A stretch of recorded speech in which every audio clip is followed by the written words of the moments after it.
Yeah. Okay. Recording is on. Recording being on my phone, of course. So here we go. We left off talking about how Ruth HaMoaviyah has uncovered Boaz's legs, and Boaz said, "Oh, a woman is here." And then he said, "Mi at," and that was a very, very important question. And we're going to see the echo of that question tonight. One beautiful thing about Sefer Ruth is the way questions are asked and then re-asked, spoken and then echoed. If you think about it, the Gullus experience that we have had for the last 2,000 years has been action and reaction, repetition constantly, where we have the same experiences or very similar ones over and over again, whether it's the Gullus from Nebuchadnezzar and the first Beis HaMikdash, and we go into Babel and we get comfortable, and then some people don't want to go back. And then we go back and we start over again, and we have Hashmonaim, and then we have the Gullus that comes with the Romans, and then we traverse the world, experiencing pogroms and crusades and inquisitions and holocausts. And yet here we remain. The repeating message of Rus is repeated over and over again in Jewish history. The Gullus followed by the Geula. And in this case, the darkness followed by the light.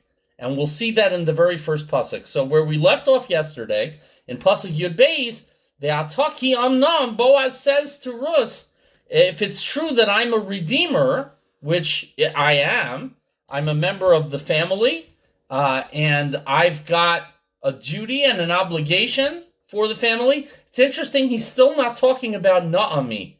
And we'll see at the end of the parak, he might have a grudge against Naomi a little bit, at least in some modern commentators' view, because Naomi is the one who left, and Naomi is the one who shirked her responsibility as a leader of the people and as a member of his own family. But to Rus, he is all open. And there might be another redeemer. V'gam yesh goel karov mimeni. The redeemer is closer than me. And the Zohar sees great epic things in these discussions of redeemers. Do we redeem ourselves through our own deeds? Do we have to wait for HaKadosh Baruch Hu to redeem us when the time comes? So this is not just a conversation between a lone man and a lone woman in the middle of the night at a threshing floor. This is a conversation about the future of the Jewish people, about the meaning of chesed, about the meaning of goel and geula and redemption, about where we are headed. So Boaz tells Rus as his final instruction, Lini halayla. He says, you have asked me in yesterday's shir to spread your cloak over me, to protect me, to shelter me, to be a goel. I can't do that immediately, he says. There might be Ploni Almoni / Tov who has to do that rather than me. But in the meantime, stay the night. She seems to be rising as if to leave. And he tells her not to leave. It's dangerous out there in the middle of the night. He's trying to protect. He also is worried about what's going to happen if other people see her getting about in the middle of the night.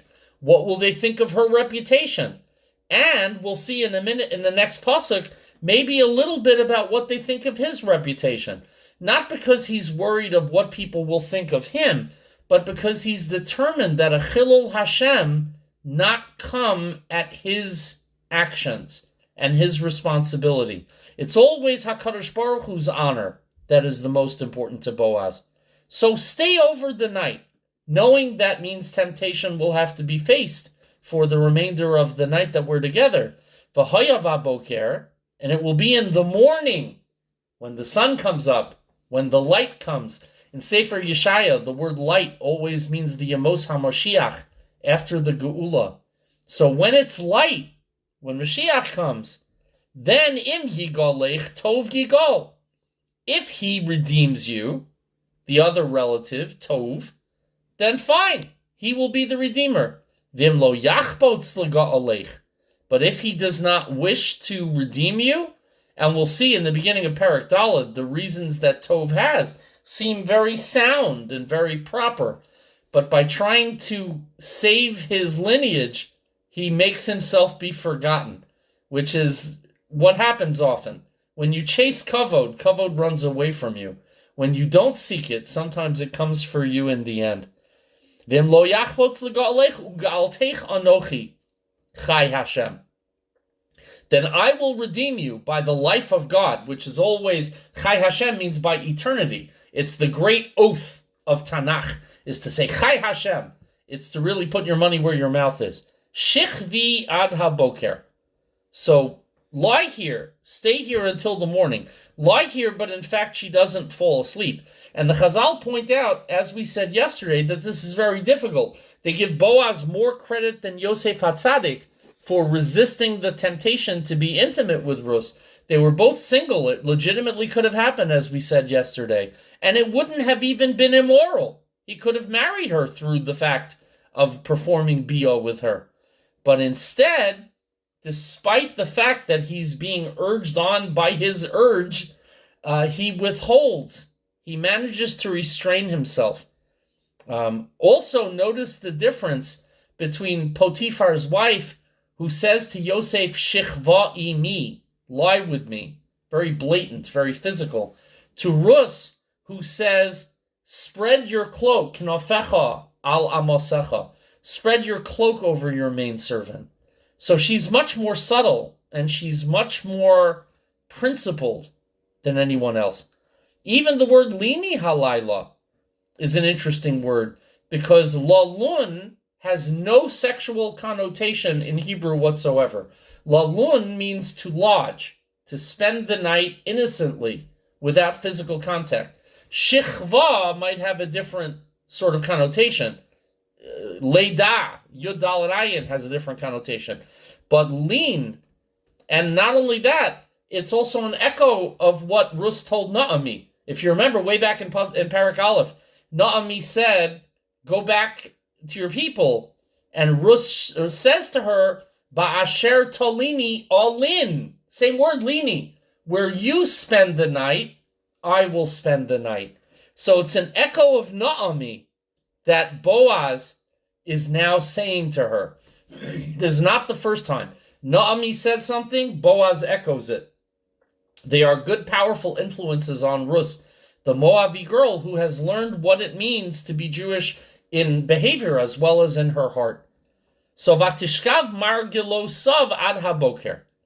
So, Pasuk Yudalad says, she lay at his feet until the morning. Doesn't say she slept, though. Apparently, both of them were awake most of the night. Rus is full of emotion and uncertainty about what the future is going to be, the Medrash tells us. Boaz is davening that no Chilul Hashem should arise from their behavior together. So they actually spend the most innocent shidduch date one could ever imagine. Wake up, little Susie, it's time to go home. If you remember the Everly Brothers, the movie wasn't so hot, it didn't have much of a plot, and so we fell asleep, and now we're in big trouble, because everybody's going to think we did something terrible, and all we did was fall asleep at the drive-in. Here, they consciously weren't doing anything. So at the early hour, in the morning, Batakam B'terem Yakir Ish Esreyehu, she arose, she woke up, and got up when it was still too dark, even to say Kriya Shema in the morning yet, even to put on tzitzis, because a man can't recognize the person that's coming, which is a point because nobody recognized Rus when she walked back. Recognition could have been a problem. But he's not ashamed of being with her over the night because they have made a commitment to each other. And so he's going to give her a gift. Vayomer al yivoda. But before that, he says, don't let it be known ki va'a ha'isha hagoren, that the woman came to the threshing floor. So don't let anybody know that you are here, because, again, it might be a Chilul Hashem, and wagging tongues will all be happy to say, oh, Boaz and the woman overnight. And they'll be happy to say, oh, the Moabiyah, she's so immoral. So don't let anybody know, he says. Don't make a big deal out of it. Just go straight home. But before that, I'm going to give you a parting gift, because whenever somebody came to visit the field, somebody came to the threshing floor, Jewish farmers used to give some produce as a token of thanks. So please take something. I went last summer, 2 summers ago, I went on a group going with the Yeshiva Or Sameach, And one of the days we went to see a Shemitah field, must have been last year with Shemitah, and we went into the fields, and the farmer told us to take at the end. They had cherries or something that they were growing. It's a very ancient Jewish custom to give somebody a parting gift before they go home, and Boaz is going to give that to Ruth. Yes, Barbara, I see a hand raised. You're muted. You're still muted. I cannot hear a word you're saying. Okay. Perfect. I want to tell you something, but directly about what you just said now. I remember many decades ago when I went to Israel, we went to Tirat Tzvi. And in Tirat Tzvi, they make all this deli and hot dogs and salami. I visited a friend's relatives there. And we came back on the bus and we opened up our bags and we found a salami in it. There you go. So I thought you reminded me. But that's I have sampled their products at Kosher Palace on MUU and East 29th Street. This is not a paid advertisement, but I love Kosher Palace. I can tell you which aisle everything's in. An older woman once said to me, "You really know your way around." I said, "Yeah, I was halfway between work and home, so I really wandered the aisles." That's why I raised my hand. Shoot, Barbara. Because I wanted to tell you that it said, Vatishkav me margilosav, so which means she wasn't lying next to him even to give any sort of impropriety that was taking place. She was at his feet. True, but she might have been on his feet, because there are some midrashim who say that she grabbed him, which would be unusual to say the least. But it's all being done not for the purpose of romance or lust. It's being done for the purpose of Mashiach. So you have to give a lot of leeway, even if there was physical contact, but as Barbara says, the words do not imply physical contact. Clearly something special is happening here. And look what he does for her. Pasuk Tes Vav, Vayomer, Havi hamitpakas asher olayich. Bring the kerchief, bring the wrap, the shawl that is upon you, and the achazibach, the echazibah, and hold on to it, the sochezbah. So take it, grab hold of it, and keep holding on to it. Hold it tight. Vayamad sheish se'orim. And he measured out 6 barleys. 6 how much of barley? It doesn't say. Usually it's translated barleycorns.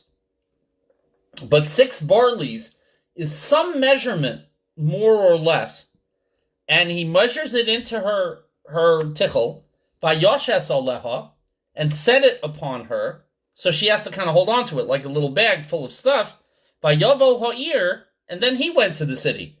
I'll go first, then you'll go, so it doesn't look like we're climbing out of the threshing floor together. Let's not have a chilul Hashem, let's not have a problem. What's the deal with the 6 barleycorns? So some say it's a very heavy load of grain, and some say it's literally only 6 little kernels of barley. The problem is the Nach Psukim are not clear, so we don't know if he overwhelmed her with barley or if he just gave her a symbol, a symbolic little quantity of barley. Either way... Was it a kinyan? Yeah. Was it a kinyan? Okay, so hang on. Either way, it's... Either way... Oh, I will continue. Either way, it's symbolic. So it might be symbolic, like Rabbi Woolman giving us a handkerchief to pick up. As both of you are saying, Esther and Barbara, exactly. It's a kinyan. But it's a kinyan on what? Because he's not taking control of her. He's not marrying her. Because that has to wait for the other Goel to come. He's making a promise. But a promise of what? If the other guy doesn't do what he's supposed to do, then I'll do what I'm supposed to do. So it's more than that. It's got to be something more meaningful. So, by the way, it's also speculative that if people saw him giving her stuff, that'll look like a guy paying off a woman for an evening of pleasure. And so if anybody is seeing this, that would look suspicious. He doesn't care. So what many of the Mefarshim believe is that the number 6 is very significant for the day that is to come. It's a very important day. Everything's going to happen in the next 24 hours. So some say it's 6 outstanding tzaddikim who are going to descend from Ruth. In order, David, not Shlomo, interestingly enough, but David, Chizkiyahu, Yeshayahu, who's the uncle of King Chizkiah, You've heard of him. I've heard of him. Hananya, Mishael, and Azariah. But some say Hananya, Mishael, and Azariah are a unit of, that's number 4. Daniel, Hanavi, and the Mashiach. You can count 6 in a lot of different ways. If you want to put Shlomo in there, you can take somebody else out. If you count Hananya, Mishael, and Azariah as 1, then you have room for 2 more. But either way, illustrious descendants are going to come. Some say, I have no proof, some say that the Magen David 6-pointed Jewish star comes from here. 6 barleycorns. So the next time you see an Israeli flag, imagine a little tiny barleycorn on each one of the points of the star on the Jewish flag. But what Boaz is really doing is feeding her. Again, Boaz is providing food. In any good Jewish story, there's a lot of food. And when you want to treat somebody well, you offer them food, give them something to make a cholent out of. Barley is a good start. But it's a physical symbol, as you guys were saying, of a promise.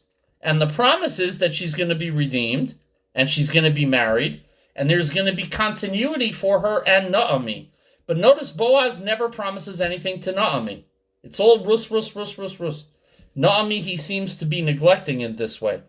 One of the words is very interesting. Yael Ziegler points this out. Much as I said when we were doing Eicha, her connections to motherhood are connections I would not automatically leap to. So I'm not mansplaining. I think it took a woman's eye to notice this. The word used for giving her the kerchief full of barley is vayoshes. One parak later, when Naomi takes her baby and holds it to her bosom, it says vatishi sehu. Same verb. Vayoshes, vatishi sehu. So what Dr. Ziegler suggests is that this is a promise of fertility, of pregnancy, which, by the way, in all of the artwork I've been using on YouTube to go with the Rus shiurim, all of the painters have a lot of sheaves of grain, because in the ancient world, in Rome and Greece and almost every ancient culture, grain is a symbol of fertility and plenty, as are children. If you think about it, both grain and a child come from what we call zera, from a seed. And then it takes time for them to ripen and mature. And Dr. Ziegler suggests if she's holding a bundle to her abdomen, that's a physical manifestation of the pregnancy that she's going to have with her son Oved that is going to come next.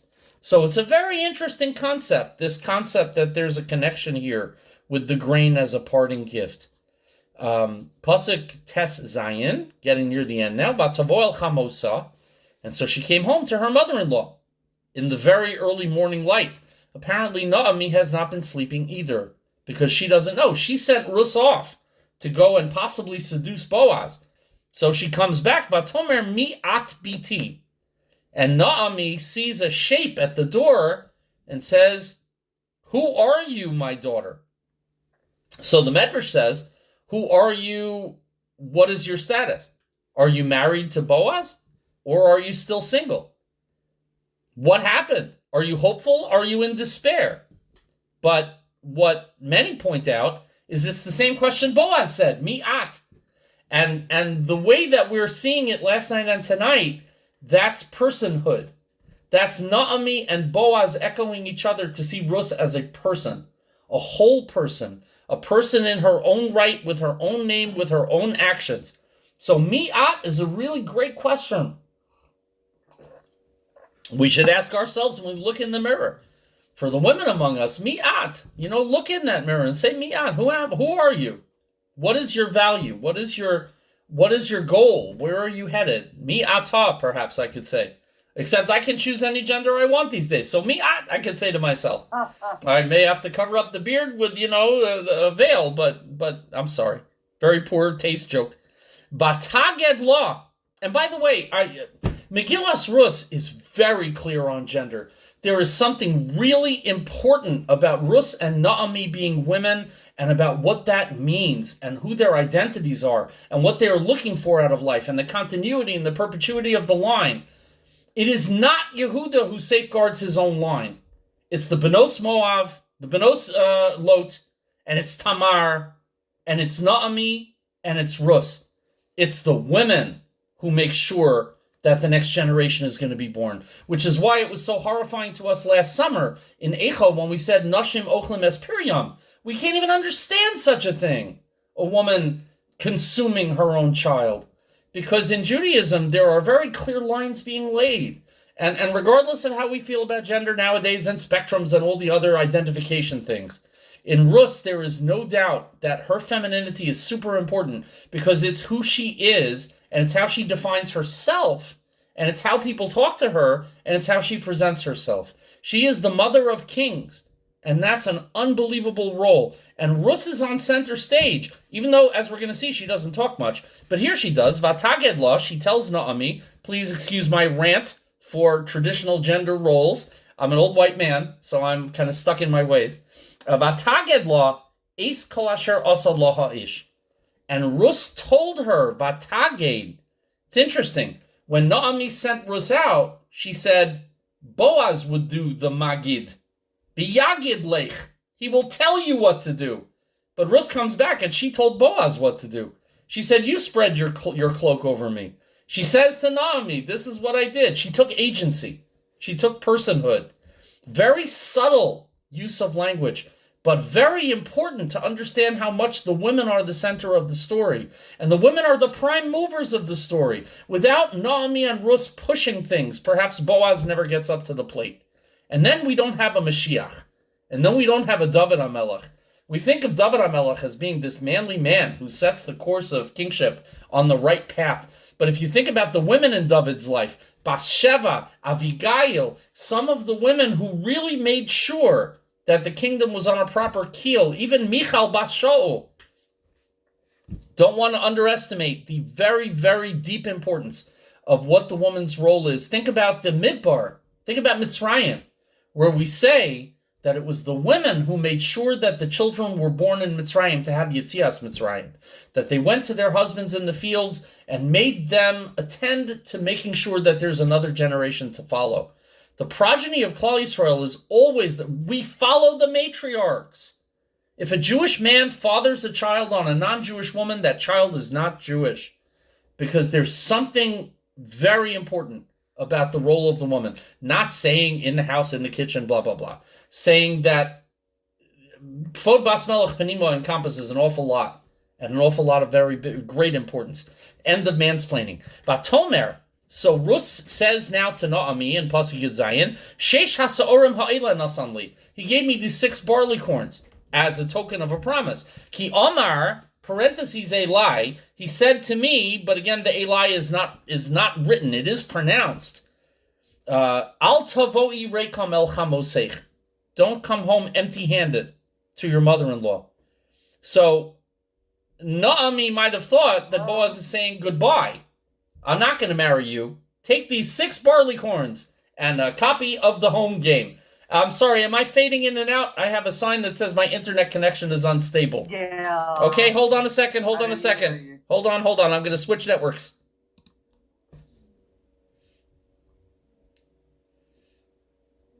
Okay. All right. Am I back? And do I sound a little better? You're good. I'm better. Okay, good. I have 2 potential networks at home. We have Google things coming in the mail in 3 days, so until then, I'm always iffy. So, Pasuk Yud Zayin, Vatomer Sheish haSaorim ha'ila nasan li. So she says to Naomi, these 6 barleys he gave to me, Ki Omar Eli al tavoi rekom el chamoseich. Because he said to me, Eli is in parentheses. It's read, but not written in the Megillah.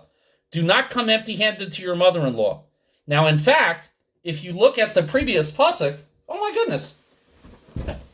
Please excuse me. A spider just dangled down from the ceiling. That's exciting, and not what I expected.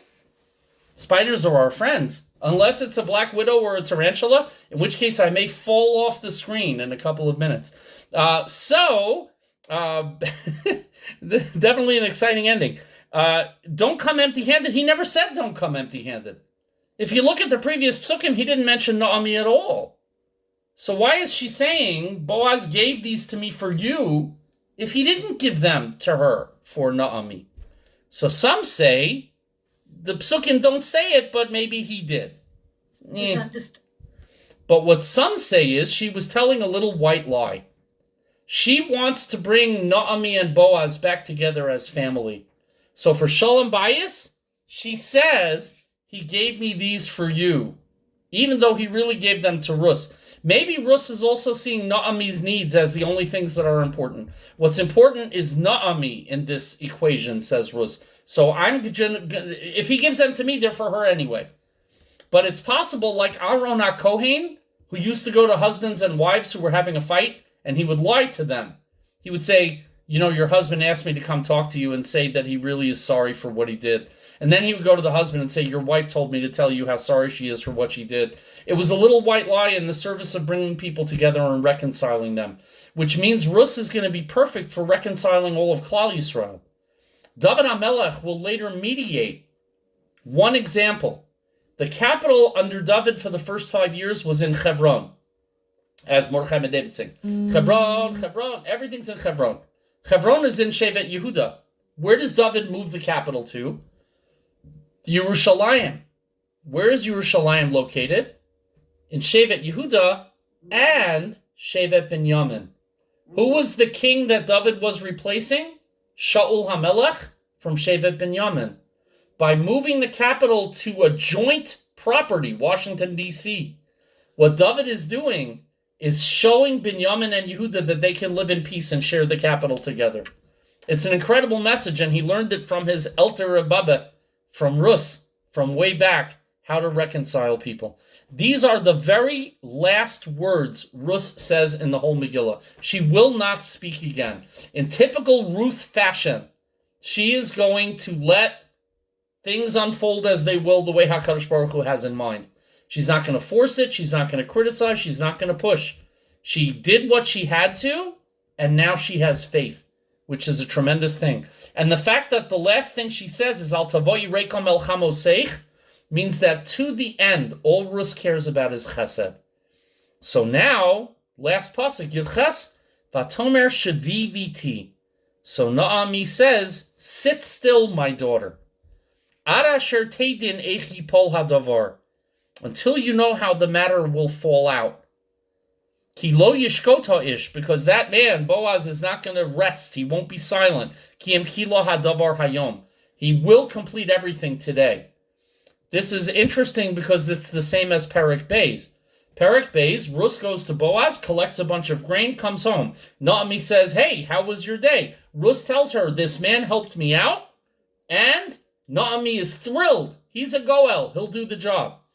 Perek Gimel, Rus comes home from Boaz. Naomi says, how did it go? She says, Boaz made me promises. Gives her food.